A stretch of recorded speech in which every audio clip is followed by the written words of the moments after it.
Los 15 presidentes más corruptos de la historia. La corrupción parece un mal endémico en muchas partes del planeta, y a menudo va ligada con la dictadura, la violación de los derechos humanos y los asesinatos por motivos políticos.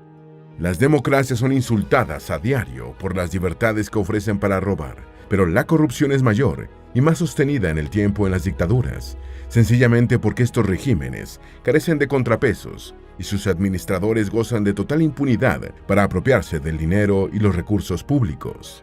A pesar de que la corrupción gubernamental es un fenómeno ampliamente extendido en Latinoamérica y África, estas dos regiones no tienen la exclusividad y también podemos encontrar ejemplos de mandatarios corruptos en Estados Unidos y Europa. Es por ello que en el video de hoy te presentaremos los 15 presidentes más corruptos de la historia.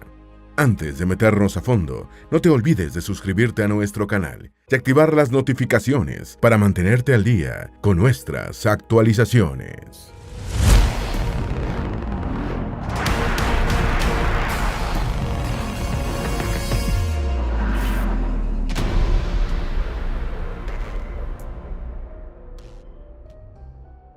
Número 1.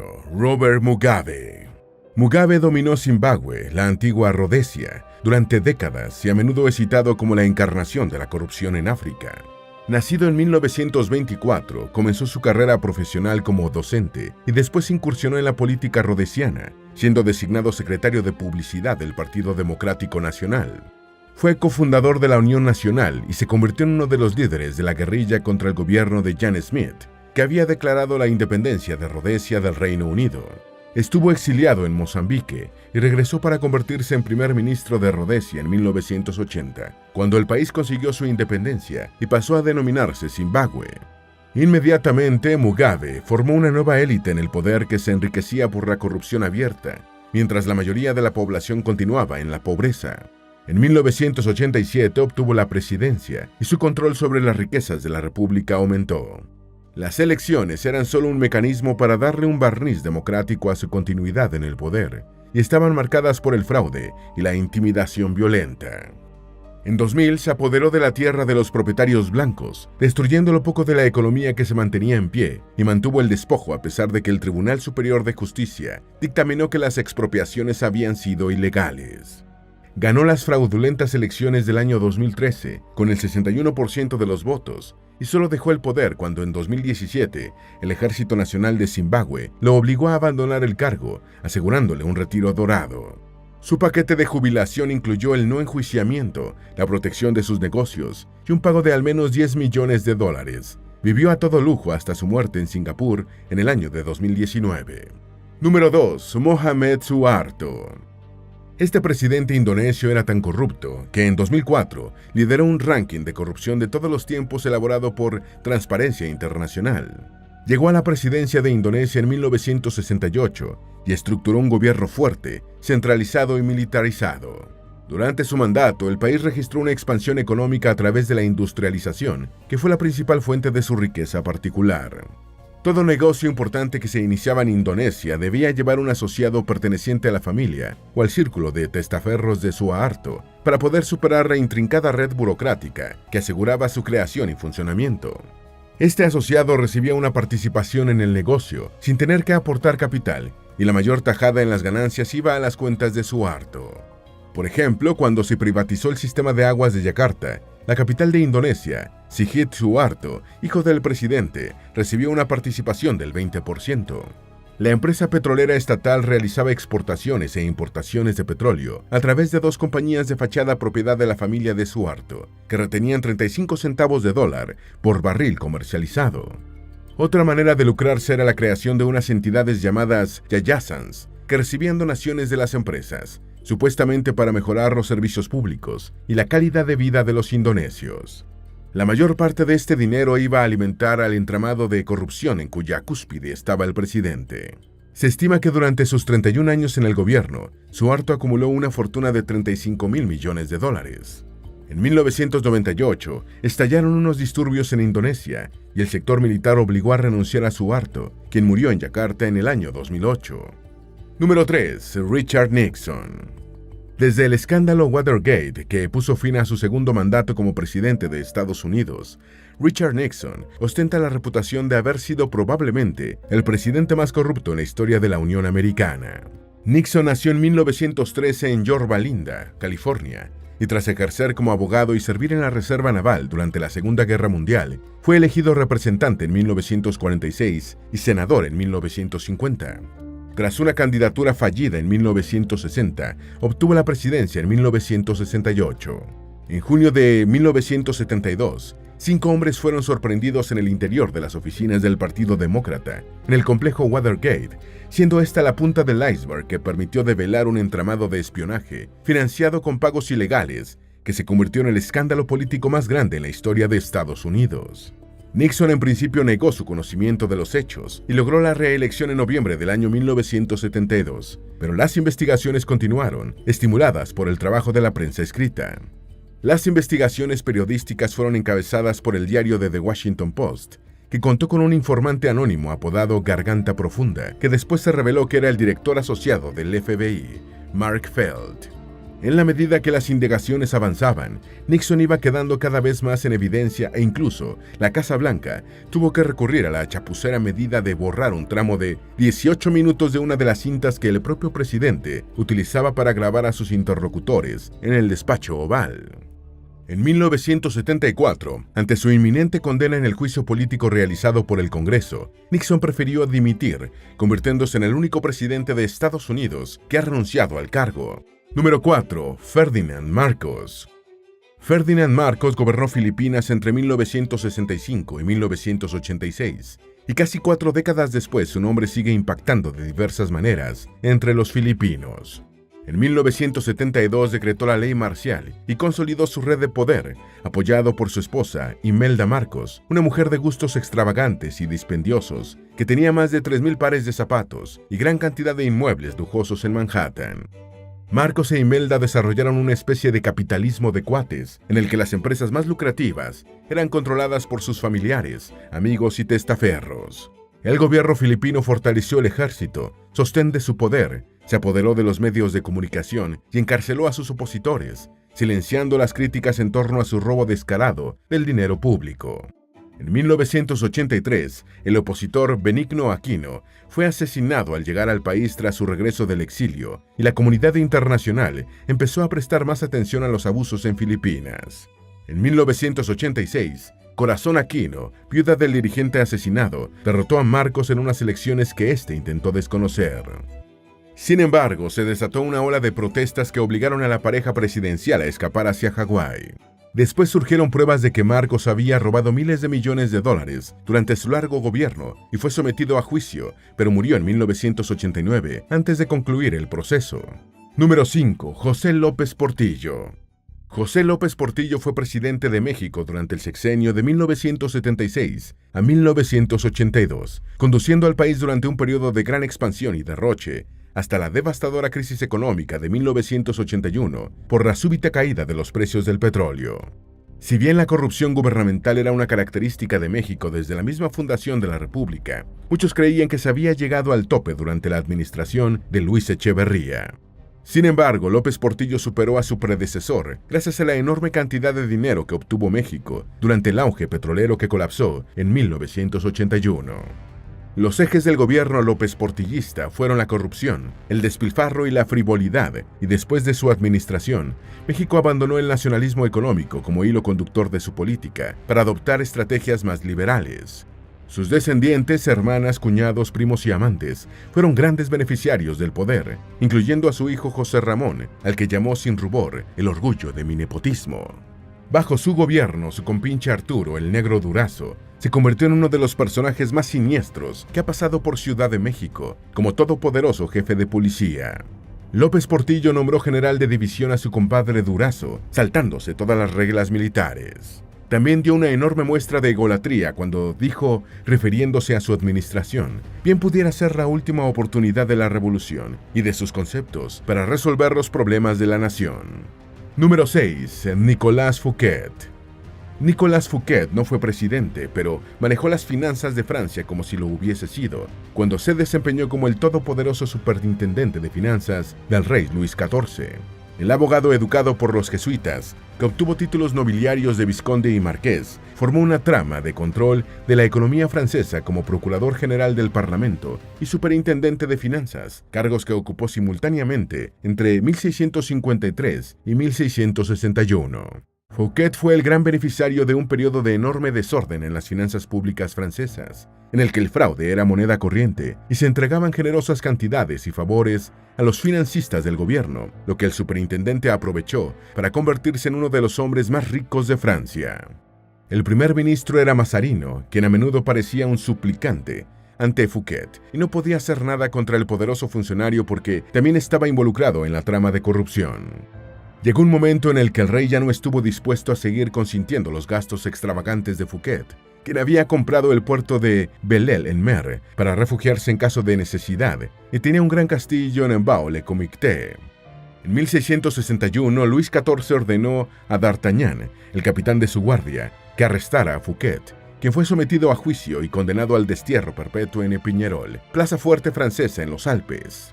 Oficialmente Fouquet murió en Epingerol en 1680, pero su certificado de defunción nunca fue encontrado. Su amigo Jean Hérault de Gourbiel escribió en sus memorias que fue envenenado. Número 7. Fidel Castro. Durante toda su vida, Fidel Castro denunció la riqueza, la ostentación y el lujo en las sociedades capitalistas. Pero si hemos de creer a uno de sus guardaespaldas, nunca se privó de ellas durante su largo periodo como líder máximo de Cuba. Juan Reinaldo Sánchez afirmó haber conocido al verdadero Fidel Castro, del que fue un cercano agente de seguridad, tal como le demuestran las fotos en las que aparece sonriente o relajado al lado del dirigente comunista. Según Sánchez, autor del libro La vida oculta de Fidel Castro, publicado en 2014 después de escapar de Cuba en 2008, el jefe del gobierno cubano tenía más de 20 residencias, un coto de caza y una isla privada al sur de Bahía de Cochinos, con un restaurante flotante. No muchas personas en el mundo pueden decir que tienen una marina privada con 4 yates, un bote de pesca y más de 100 hombres que cuidan esas propiedades, dijo Sánchez. Al contrario de lo que siempre ha dicho, Fidel nunca ha renunciado a las comodidades capitalistas o escogido vivir en la austeridad. Su modo de vida es el de un capitalista sin ningún tipo de límite, añadió el antiguo guardaespaldas en su libro. A pesar de que el salario oficial de Castro era de $36 al mes, en 2006 Forbes lo incluyó en el top 10 de los reyes, reinas y dictadores más ricos del mundo. Número 8. Rafael Leónidas Trujillo. El general Rafael Leónidas Trujillo fue el hombre fuerte de República Dominicana durante 3 décadas, convirtiendo el país en su hacienda particular. Apodado Chapita por el pueblo dominicano debido a la gran cantidad de condecoraciones que le gustaba lucir en el uniforme, Trujillo gobernó a la nación que comparte la isla La Española con Haití entre 1930 y 1961, incluyendo los periodos de algunos títeres a los que cedía el gobierno. Este periodo, conocido como la Era Trujillo, fue una sangrienta tiranía que sembró el país con miles de muertos, donde los enemigos del gobierno eran asesinados de forma encubierta en supuestos accidentes. Trujillo fue el primer terrateniente de República Dominicana y ningún negocio en el que se metiera admitía competencia. Durante su gobierno, el país experimentó cierto auge económico que indudablemente trajo beneficios para la población, pero que abrió oportunidades para que el presidente y su círculo íntimo, encabezado por sus hermanos, robaran más. Apoyado por Estados Unidos por su decidido anticomunismo, se convirtió en una papa caliente para los propios estadounidenses, a raíz de su intento fallido de matar al presidente venezolano, Rómulo Betancourt, y de los brutales asesinatos de las hermanas Patria, Minerva y María Teresa Mirabal, opositoras al régimen, perpetrados en el año de 1960.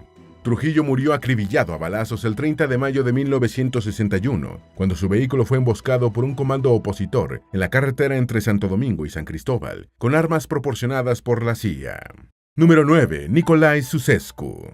Se afirma que Nicolae Ceausescu, dictador socialista de Rumania, entre 1967 y 1989, acumuló una fortuna de $1.000 millones en el extranjero, que no pudo disfrutar debido a que fue capturado cuando intentaba huir del país. Comenzó como un niño pobre que a los 11 años de edad viajó de su villa natal en Oltenia para hacer trabajo infantil en una fábrica de Bucarest. En 1932, ya de 14 años, ingresó al ilegal Partido Comunista de Rumania y en los siguientes años sufrió varios arrestos por sus actividades políticas. Conoció en 1940 a su futura esposa, Elena Petrescu, y en 1944 fue designado secretario de la Unión de la Juventud Comunista. Cuando los comunistas tomaron el poder en 1947, fue designado viceministro de Defensa y en 1954 se convirtió en miembro pleno del Politburó. Pasó a liderar el Partido Comunista Rumano tras la muerte de George Deg y en 1967 ascendió a la presidencia del Consejo de Estado, convirtiéndose en dictador. Tomó en sus manos todos los resortes del poder e instituyó el culto a su persona, valiéndose del principio del centralismo democrático. En diciembre de 1989, las revueltas populares se habían apoderado de las principales ciudades rumanas y Ceausescu ordenó disparar contra los manifestantes civiles en Timișoara. La sublevación derrocó al gobierno y Ceausescu y su esposa fueron apresados cuando intentaban huir de Rumania. Sometidos en un juicio sumario de 2 horas, televisado a todo el país, fueron condenados a muerte y ejecutados el 25 de diciembre del año 1989. Número 10. François Duvalier. François Duvalier, médico de profesión y apodado Papa Doc, fue dictador de Haití entre 1957 y 1971, con una siniestra mezcla de represión, asesinatos políticos y uso de la brujería como arma para controlar a una población ignorante. Lo más curioso es que este tirano sanguinario comenzó como un niño pobre de una familia de agricultores que, contra todo pronóstico, pudo estudiar medicina y ganar la consideración de sus conciudadanos por su trabajo combatiendo enfermedades como el tifus y el paludismo. En 1957 alcanzó el poder ganando unas elecciones en las que exaltó la negritud, en contraste con las élites mulatas. Siendo presidente, renovó la tradición del vudú, que utilizó como arma política, afirmando que era un ougán o chamán. Mientras se dedicaba a robar lo poco que había en el empobrecido Haití, en 1958 firmó un acuerdo de mutua protección con su colega del otro lado de la cordillera del Cibao, el dictador dominicano Rafael Leónidas Trujillo. En 1959 fundó la Tontón Macoute, su temible organización paramilitar inspirada en las camisas negras de Mussolini para perpetuarse en el poder. Se apropiaba de la ayuda humanitaria proporcionada por Estados Unidos y Kennedy se la suspendió, afirmando después que el presidente estadounidense había muerto por una maldición que él había lanzado. En 1964 se autoproclamó presidente vitalicio, promulgando una constitución con una asamblea constituyente que nombró a dedo, e incluso consiguió que el Vaticano le permitiera nombrar a la jerarquía católica del país. François Duvalier murió en olor de santidad en 1971, siendo reemplazado por su hijo Jean-Claude, tal como lo contemplaba la constitución que él mismo se había dado. Número 11. Carlos Salinas de Gortari. Si algún gobierno latinoamericano ha demostrado que las medidas liberales y de economía de mercado pueden ser necesarias frente a la inoperancia del estatismo, pero no bastan, es el del mexicano Carlos Salinas de Gortari. Durante el sexenio del gobierno de Salinas de Gortari, entre 1988 y 1994, se produjo una privatización masiva de las empresas y de bancos en poder del Estado mexicano, lo que dio origen a uno de los mayores procesos de transferencia de propiedad del sector público al privado en el mundo, que sería superado después por las privatizaciones en Rusia tras el colapso de la Unión Soviética. Las privatizaciones desarrolladas por Salinas de Gortari estuvieron plagadas de corruptelas, aunque las empresas privatizadas funcionan mejor ahora que cuando estaban en manos del gobierno. En febrero de 1995, Raúl Salinas de Gortari, hermano del expresidente, fue condenado por los delitos de corrupción, evasión fiscal y tráfico de influencias, pasando 10 años encarcelado. El propio expresidente mexicano Miguel de la Madrid, predecesor de Salinas de Gortari en el cargo, señaló a Raúl Salinas de Gortari como jefe de una maquinaria de corrupción para hacer negocios con el gobierno e incluso lo vinculó con el narcotráfico. Enrique Salinas de Gortari, otro hermano del expresidente, fue asesinado en 2004 en el Estado de México, en circunstancias no aclaradas, cuando era investigado por la Interpol por lavado de dinero. Durante el gobierno de Salinas se produjo también la firma del Tratado de Libre Comercio de América del Norte, que ha sido fundamental para la economía mexicana. Número 12. Miguel Juárez Celman. A propósito de la corrupción durante el gobierno de Miguel Juárez Celman en Argentina, un periódico inglés de la época decía: hoy día existen decenas de hombres del gobierno que son públicamente acusados de malas prácticas, que en cualquier país civilizado serían rápidamente penados con la cárcel, y todavía ninguno de ellos ha sido llevado ante la justicia. Celman mismo está en libertad de gozar el confort de su estancia, y nadie piensa castigarlo. El poco conocido Miguel Juárez Celman fue presidente de Argentina entre 1886 y 1890, gracias al impulso político que le dio su concuño y predecesor Julio Argentino Roca. Selman, un liberal de corte aristocrático, dijo que poco después de asumir la presidencia: "No creo en el sufragio universal. Consultar al pueblo siempre es errar, pues este únicamente tiene opiniones turbias". Controló todas las riendas del poder y su régimen fue llamado el Unicato y estuvo caracterizado por una gran complementación entre los negocios públicos y privados. Los empresarios se metían a políticos con la misma rapidez con la que los políticos se transformaban en empresarios, y estos grupos, que incluían gestores, intermediarios y financistas, hacían negocio con cada iniciativa que desarrollaba el gobierno, sin el incordio de los impuestos. La insensata política liberal de Juárez Selman llegó al extremo de permitir a los bancos privados la emisión de su propio papel moneda, lo que desencadenó una brutal inflación. La euforia terminó cuando cayeron los precios internacionales de los productos de exportación argentinos, y el país se declaró incapaz de pagar su deuda externa en 1890, año en el que Juárez Selman fue sustituido por Carlos Pellegrini en medio de una aguda crisis económica. Número 13. Antonio Guzmán Blanco.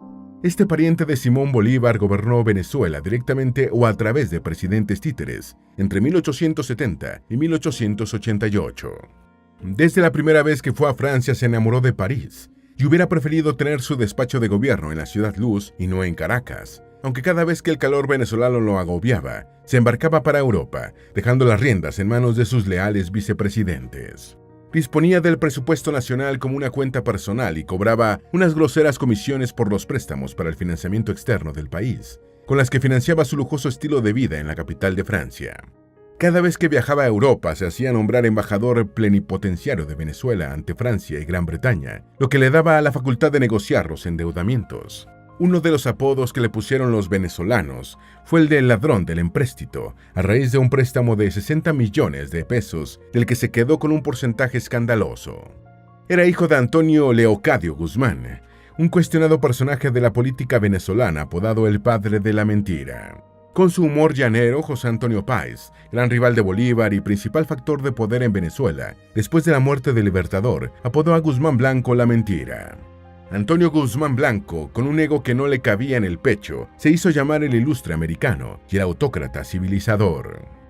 Murió en París en 1899 y sus restos permanecieron en la capital de Francia hasta que fueron repatriados en 1999 por el gobierno de Hugo Chávez. Número 14. Mobutu Sese Seko. Mobutu Sese Seko le disputó a Robert Mugabe el título del arquetipo del dictador africano. Fue presidente de facto de la República Democrática del Congo entre 1965 y 1971 y extendió su poder de 1971 a 1997, cuando el país pasó a llamarse Zaire. Con una figura imponente, pintaba como un mal tipo desde el patio de recreo de la escuela, pero también destacó como estudiante y atleta, ya que corría 2 maratones al día, uno para asistir a clases y otro para retornar a casa. Sin embargo, ingresó al ejército, donde leyó y admiró a Churchill, de Gaulle y a Maquiavelo. Tras la independencia del Congo en 1960, el primer ministro, Patrice Lumumba, lo nombró comandante en jefe del ejército.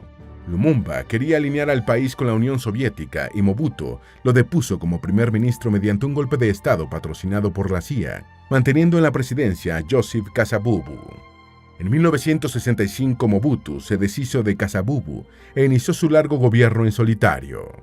En 1971 cambió la denominación del país a Zaire y se amplió el nombre a Mobutu Sese Seko Nkuku Wasa Banga, que significa el guerrero todopoderoso que, debido a su resistencia y voluntad inflexible, va a ir de conquista en conquista, dejando el fuego a su paso. Se apropió de la economía nacional despojando de sus propiedades a congoleños y extranjeros, y en 1984 su fortuna era estimada en $4.000 millones a buen resguardo en bancos suizos. Una revuelta lo echó del poder en 1997 y se exilió en Marruecos. Cuando murió ese mismo año, su fortuna era calculada entre $5.000 y $6.000 millones. A su país le dejó $13.000 millones, pero de deuda externa. Número 15. Sani Abacha. Sani Abacha solo estuvo en el poder durante 5 años, casi unas vacaciones para los dictadores africanos, pero su gobierno de Nigeria entre 1993 y 98 estuvo marcado por la corrupción que parece endémica en África. Bien es verdad que Abacha pudo haber prolongado mucho más su régimen, pero cayó muerto el 8 de junio de 1998 en su residencia presidencial de Abuya, a los 54 años, víctima de un infarto fulminante después de consumir una sobredosis de Viagra para tratar de no quedar mal con 2 trabajadoras sexuales que tenía en la cama. Su riqueza provino especialmente de los sobornos pagados por las compañías transnacionales del petróleo por los derechos a exportar los ricos yacimientos petroleros nigerianos. Tras su muerte, el poder pasó a manos de Abdulsalami Abu Bakar, cuyo gobierno dijo que Abacha y su entorno disponían de una fortuna de $4.000 millones en el extranjero. Esperamos que este video te haya sido útil. Si tienes algo que agregar, por favor, compártelo con nosotros en la sección de comentarios. Dale me gusta a este video y envíale el enlace a tus familiares y a tus mejores amigos para que también sepan más sobre los 15 presidentes más corruptos de la historia. Si eres nuevo en nuestro canal, no olvides suscribirte. No se te olvide seguirnos en todas nuestras redes sociales, que van a estar aquí abajo en la descripción. Recuerda, un pueblo que no conoce su historia está condenado a repetirla.